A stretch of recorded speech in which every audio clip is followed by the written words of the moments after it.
সবসময় ঘুরতে যাওয়ার জন্য বা ডেটে যাওয়ার জন্য কাউকে সঙ্গে নিয়ে যেতেই হবে এমনটা কি মানে আছে? নিজের সঙ্গে নিজেও তো ঘুরতে যাওয়া যায়। আরে বাবা, সোলো ডেট বলেও তো একটা কথা আছে নাকি? সেটার কি হবে বলো তো?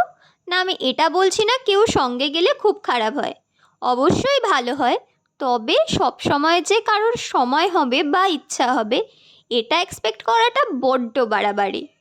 লাস্ট 2 মাস ধরে আমি আমার নিজের পার্সোনাল কিছু কারণেই নিজে বাড়ি থেকে একদম বেরোইনি। ইভেন লাস্ট মান্থ আমি আমার বার্থডে পর্যন্ত সেলিব্রেট করিনি। যেই আমি নাকি সারাক্ষণ ঘুরে বেড়াই, সেই আমি নাকি 2 মাস বাড়ি থেকে বেরোইনি। এটা ভাবা যায়? যাই হোক, নিজের মন ভালো করার জন্য ঠিক করলাম নিজেই যাব নিজের সাথে ঘুরতে।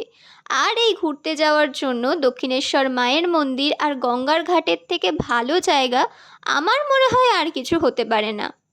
আর দেখো, গঙ্গার ঘাটে কি সুন্দর আরতি হচ্ছিল সন্ধেবেলা, দেখে মনটা খুব শান্তি লাগছিল। এইখানে ঘুরতে আসলে সব সময় আমার মন এমনিই ভালো হয়ে যায়।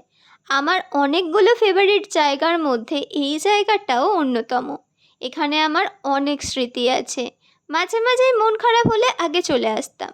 আমি ভাবলাম আমিও তো একজন সাধারণ মেয়ে, আমিও সিনেমা দেখি, বই পড়ি, অন্য আর 5টা মেয়ের মতোই লাইফ লিড করি। অন্য আর 5 জনের মতোই আমার লাইফেও ভালো খারাপ সব কিছুই ঘটে।